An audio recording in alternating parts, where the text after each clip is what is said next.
L'émetteur, le podcast. Imaginez un monde où toutes les certitudes s'effondrent.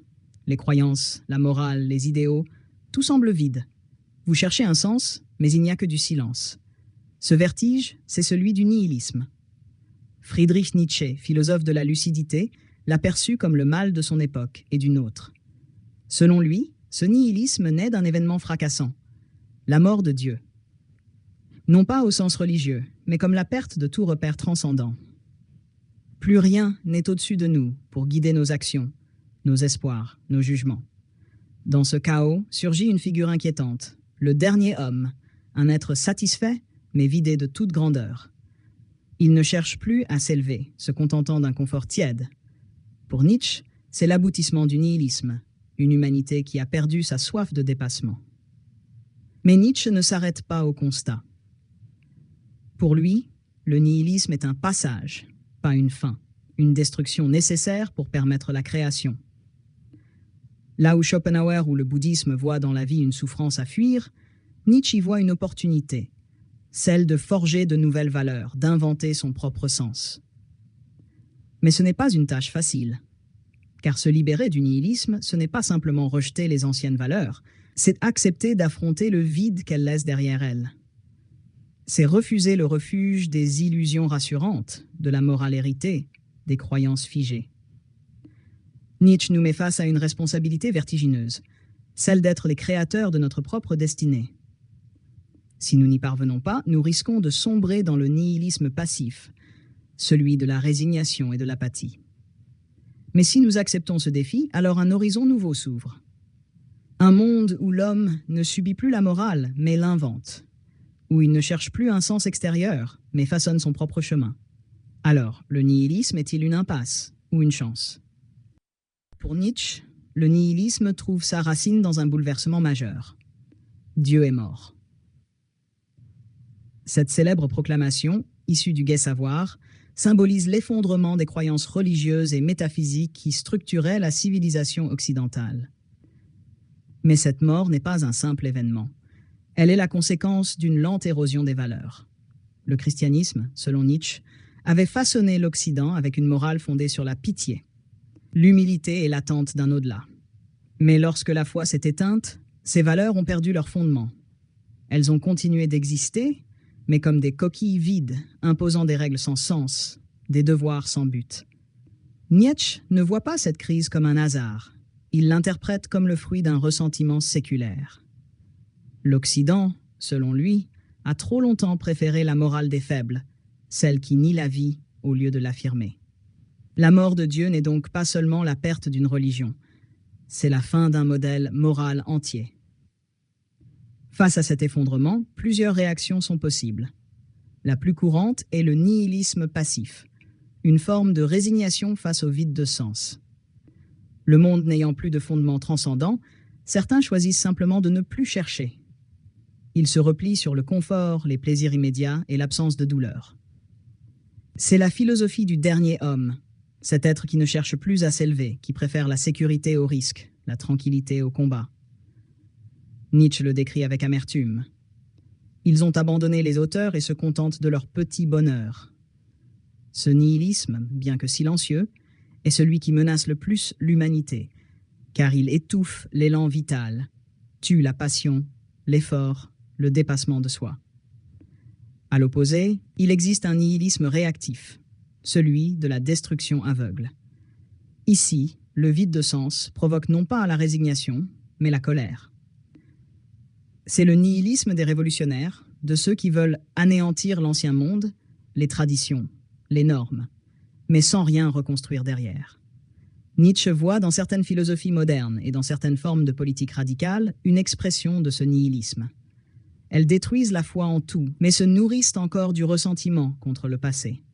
Ce n'est pas une libération, mais une prison mentale. Elles restent enfermées dans la haine de ce qu'elles rejettent. Mais au-delà de ces formes stériles, Nietzsche identifie un nihilisme actif, qu'il considère comme le seul fécond. Contrairement aux deux précédents, il ne subit pas le vide, il l'affronte. Il détruit, oui, mais pour reconstruire, pour ouvrir un espace où de nouvelles valeurs peuvent émerger. Cette destruction créatrice, Nietzsche l'incarne dans la figure de Zarathustra, prophète qui annonce la mort des anciennes idoles, mais aussi la naissance du surhomme, cet être capable de dire oui à la vie, même dans sa cruauté et son absurdité. Pour Nietzsche, le nihilisme n'est pas qu'un danger. Il est une phase nécessaire, un rite de passage. Il compare cette crise à une maladie. Elle affaiblit, fait souffrir, mais peut conduire à une renaissance plus forte si elle est surmontée. Il nous met en garde. La véritable menace, c'est le nihilisme passif, la complaisance dans le vide. À l'inverse, celui qui accepte de traverser le nihilisme actif, cette tempête intérieure, peut émerger transformé, prêt à créer de nouvelles valeurs, non imposées par une morale extérieure, mais forgées dans le feu de sa propre volonté. Les origines du nihilisme, pour Nietzsche, sont celles d'une civilisation qui a perdu ses croyances sans trouver de substitut. Mais cette perte est aussi une chance, car elle libère l'espace nécessaire à l'invention d'un nouveau sens. La question devient alors, comment dépasser le nihilisme? Comment passer du dernier homme au surhomme? Le dernier homme est l'une des figures les plus emblématiques et effrayantes du nihilisme chez Nietzsche. Ce concept apparaît principalement dans Ainsi parlait Zarathustra, où Nietzsche dépeint cet individu comme l'incarnation de la décadence spirituelle de l'humanité, un être qui incarne une forme de vie dénuée de sens, d'ambition et de profondeur. Ce dernier homme est un personnage qui, après avoir traversé la crise des valeurs, renonce à toute aspiration supérieure et se contente de l'existence immédiate, du confort et de la sécurité. La recherche du confort au détriment de la grandeur. Dans la vision de Nietzsche, le dernier homme se contente du statu quo. Il ne cherche plus à transcender sa condition, ne rêve plus de grandes luttes ou de créations profondes. Au lieu de cela, il cherche à maximiser son bien-être individuel, même au prix de la grandeur collective. Il est satisfait de peu. Une vie confortable, dépourvue de risques, de défis ou d'ambitions transcendantales. Le dernier homme, c'est celui qui a renoncé à la quête de sens profond, à l'idée d'une existence héroïque ou sublime. Il vit dans une époque où toutes les grandes valeurs ont été dissoutes et où l'on cherche avant tout la paix intérieure et la satisfaction immédiate. Il est le produit d'une époque qui a surmonté les grandes révolutions philosophiques et spirituelles, mais a échoué à en créer de nouvelles. Un monde sans véritable but. Ce personnage est particulièrement poignant car il représente, pour Nietzsche, le triomphe de la négation des valeurs créatives, des désirs de dépassement de soi. Le dernier homme ne cherche pas à s'élever, il se contente de ce qui est.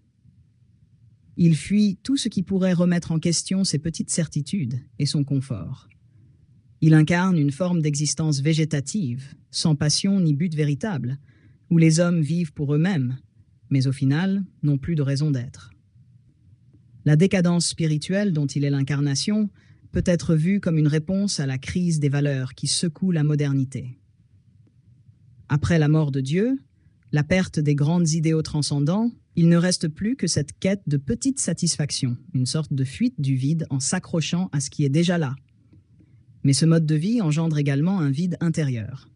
Nietzsche voit dans le dernier homme la perte de la volonté de puissance, la disparition de ce qui faisait autrefois la grandeur humaine, la capacité à se surpasser, à créer de nouvelles valeurs, à s'élever au-delà de soi. Le dernier homme, un piège pour l'âme humaine. Nietzsche n'évoque pas ce personnage comme une figure neutre. Au contraire, il l'avertit comme un avertissement face à un danger existentiel. Le dernier homme est une forme de résignation face à l'infini potentiel humain. Il représente une forme d'auto-sabotage collectif, un renoncement à l'avenir et à toute forme de grandeur. C'est une condition dans laquelle l'humanité se laisse submerger par la satisfaction immédiate et la gestion du quotidien, sans voir plus loin que son propre confort. C'est là une forme de nihilisme qu'il dénonce fortement, car elle anéantit la possibilité de créer de nouvelles valeurs et de redéfinir ce que signifie être humain. Ainsi, en décrivant cette figure, Nietzsche met en lumière les dangers de l'épanouissement d'une civilisation qui, loin de chercher à surmonter ses contradictions ou à se transcender, se contente d'une existence fade et dénuée de toute profondeur existentielle. Le dernier homme est un symptôme de ce qui arrive lorsque l'individu perd son lien avec des valeurs supérieures et n'a plus de raison de lutter contre la stagnation spirituelle.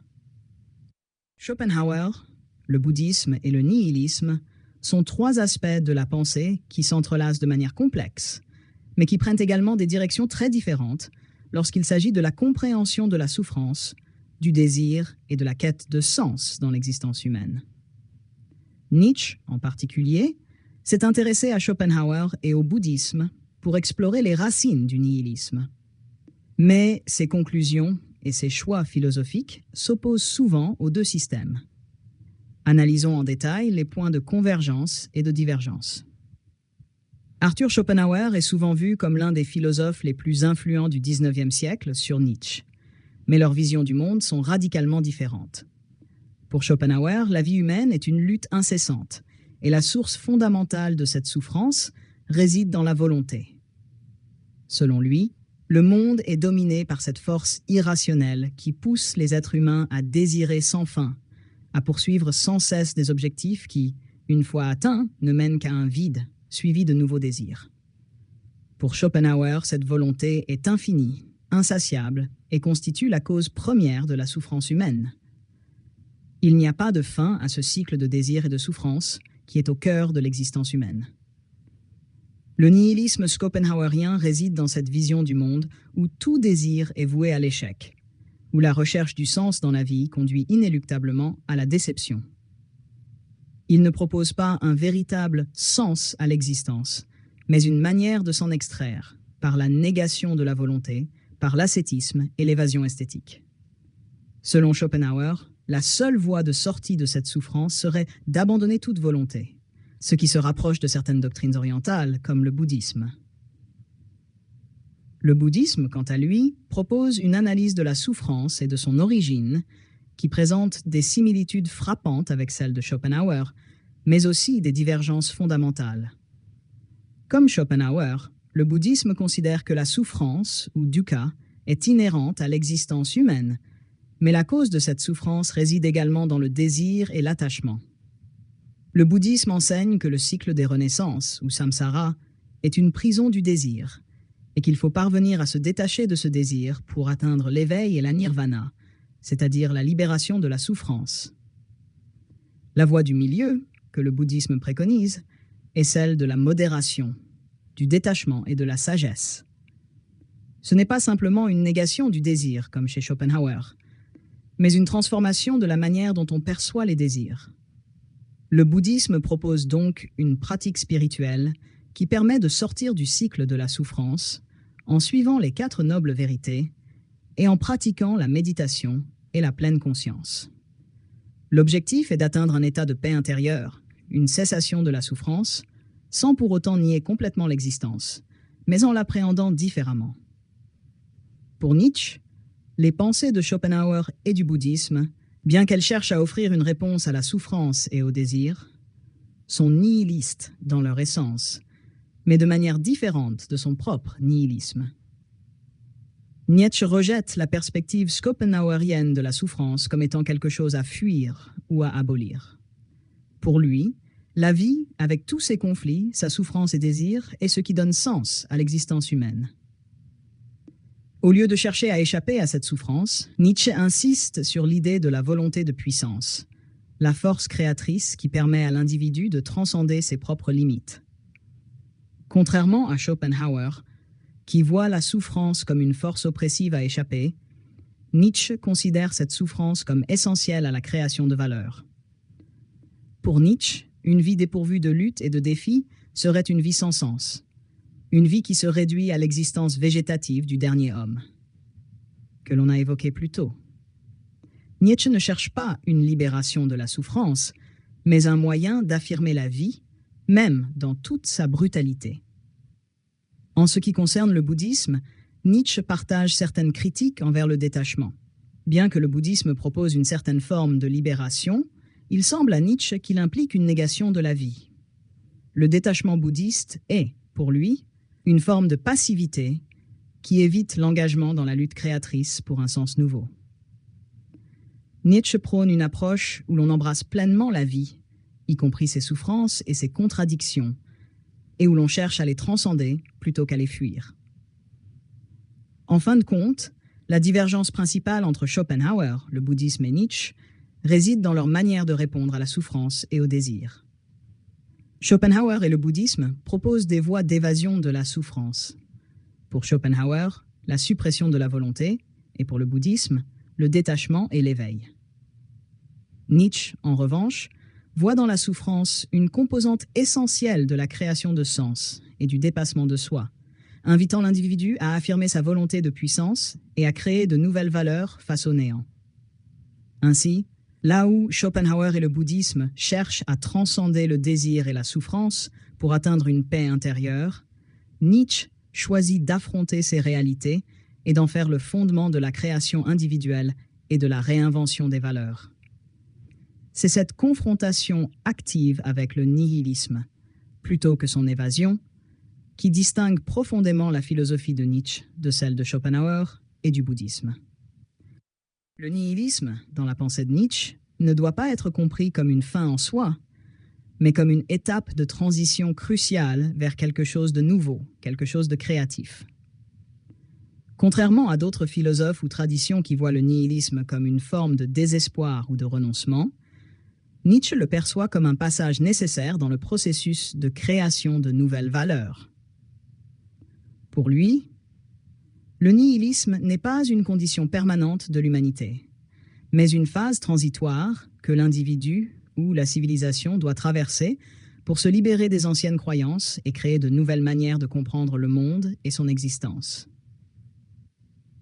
Le nihilisme, selon Nietzsche, se manifeste principalement après la mort de Dieu, un événement symbolique qui représente la disparition des anciennes valeurs religieuses et métaphysiques qui avaient donné un sens et une direction à la vie humaine pendant des siècles. Cette perte de repères spirituels crée un vide, une crise existentielle où les valeurs traditionnelles ne semblent plus avoir de fondement objectif. C'est ce vide qui engendre le nihilisme, l'idée que tout est vide de sens, que l'existence humaine est absurde et que l'on ne peut plus se raccrocher à des idéaux transcendants. Le nihilisme, dans cette vision, représente une crise des valeurs. Les anciennes croyances et morales, basées sur la religion, la métaphysique ou la morale traditionnelle, se révèlent comme des constructions humaines qui n'ont plus de justification objective. Lorsque ces valeurs s'effondrent, il en résulte un sentiment de vide, un sentiment que rien ne compte, que la vie n'a pas de sens supérieur. Ce vide peut être angoissant et accablant pour ceux qui cherchent encore un sens à leur existence. Mais pour Nietzsche, ce nihilisme, bien que déstabilisant, ne doit pas être vu comme une fin. Il représente une opportunité. C'est un moment de démolition nécessaire, une purification des anciennes valeurs qui n'ont plus de sens. Ce processus permet à l'individu de se libérer des chaînes du passé et de se préparer à la création de nouvelles valeurs, de réinventer un sens propre à son existence. Plutôt que de se résigner au nihilisme, Nietzsche propose une vision créatrice du monde et de l'existence. Il invite l'individu à ne pas fuir la réalité de ce vide, mais à l'embrasser pour y trouver la possibilité d'une nouvelle forme de sens. Selon lui, c'est dans cette décadence des anciennes valeurs que l'on peut enfin libérer l'homme de sa soumission à des idéaux externes et imposés, et l'inciter à créer ses propres valeurs, à s'affirmer comme un créateur de sens. Ce processus de création s'appuie sur ce qu'il appelle la volonté de puissance. La volonté de puissance n'est pas simplement un désir de domination sur les autres, mais une force intérieure qui pousse l'individu à se transcender, à dépasser ses propres limites et à façonner une existence en accord avec ses désirs, ses passions et ses capacités. C'est cette volonté de puissance qui permet à l'individu de surmonter la souffrance et la vacuité du nihilisme pour se créer une vie pleine de sens et d'accomplissement. Dans ce cadre, Nietzsche introduit l'idée du surhomme, ou Übermensch, un idéal de l'homme qui a transcendé les valeurs traditionnelles et qui, en rejetant les conceptions anciennes de la morale et du sens de la vie, devient un créateur de nouvelles valeurs. Le surhomme ne se contente pas de suivre des règles établies, il invente sa propre voie, redéfinit ce qui est bon et mauvais, et donne un sens à son existence par l'affirmation de sa propre vie et de sa propre liberté. Le nihilisme alors devient une étape nécessaire dans l'ascension de l'individu vers cet idéal. Il est une phase d'abattement, un moment où toutes les anciennes certitudes tombent, mais c'est aussi une phase libératrice, car elle permet à l'individu de se réapproprier sa propre vie et de reconstruire ses croyances sur des bases nouvelles et authentiques. Le nihilisme n'est pas un gouffre sans fin, mais un moteur de renouveau. Nietzsche insiste sur le fait que la destruction des anciennes valeurs ouvre un espace pour la création d'un nouvel ordre. Le nihilisme est donc une phase de déconstruction, mais aussi une phase d'édification. Dans cette nouvelle liberté, l'individu est appelé à s'affirmer pleinement, à transcender ses faiblesses et ses limitations, et à vivre dans un monde qu'il aura lui-même façonné. Ce processus exige de la force, de la créativité et de la responsabilité, car la création de nouvelles valeurs est un acte difficile qui nécessite une grande capacité à résister aux tentations de la facilité et de la conformité. Ainsi, Nietzsche propose une vision du nihilisme radicalement différente de la plupart des autres penseurs. Pour lui, le nihilisme n'est pas une fin ou un abandon du sens, mais une étape essentielle du processus de création. Il invite à affronter le vide, à le traverser et à en sortir plus fort, plus créatif.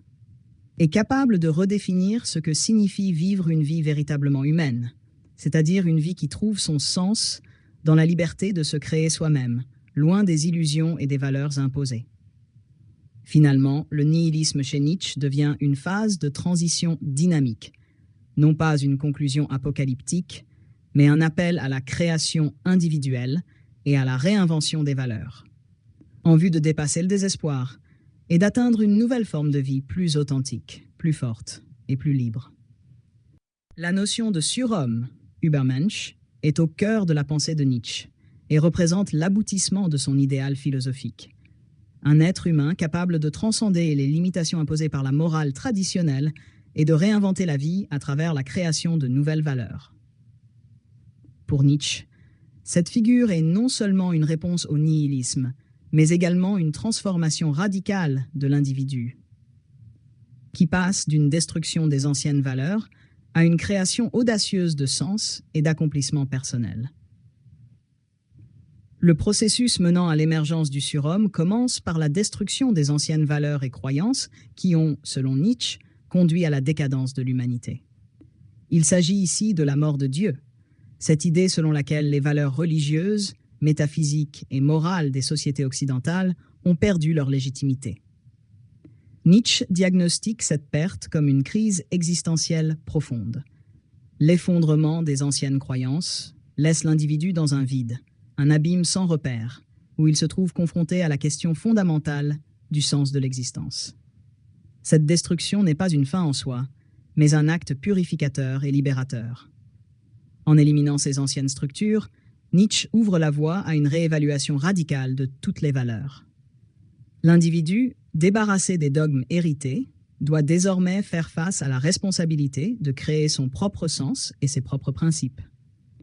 Cette phase de destruction est essentielle, car elle permet de se défaire des valeurs imposées et de s'affranchir de la passivité morale, offrant ainsi une libération de l'individu face aux contraintes externes. Une fois cette déconstruction opérée, Nietzsche appelle l'individu à se tourner vers la création de nouvelles valeurs, à s'affirmer pleinement dans la vie et à redéfinir ce qui est bon et mauvais selon ses propres critères, en fonction de sa propre volonté de puissance. Le surhomme est celui qui, au lieu de se soumettre à une autorité extérieure ou à une morale universelle, affirme sa volonté personnelle et la transcende.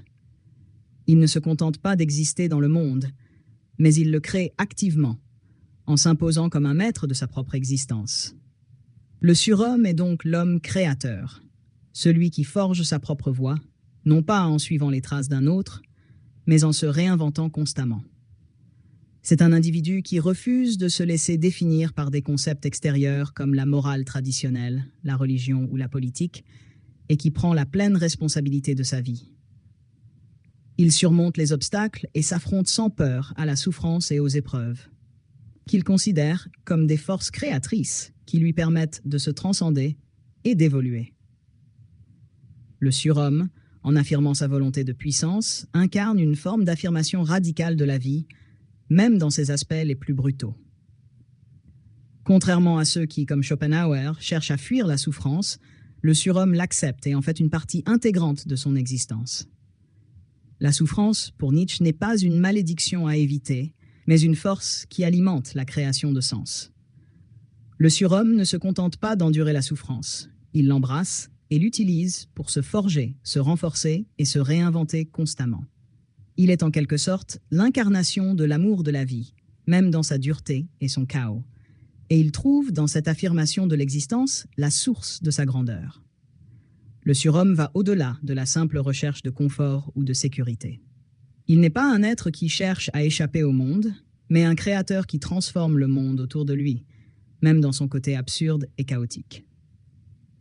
Nietzsche invite ainsi l'individu à se libérer du nihilisme, non pas en fuyant la souffrance ou en s'évadant dans des illusions métaphysiques, mais en affrontant la vie telle qu'elle est, sans faux semblant, et en y trouvant la force d'y inscrire sa propre marque.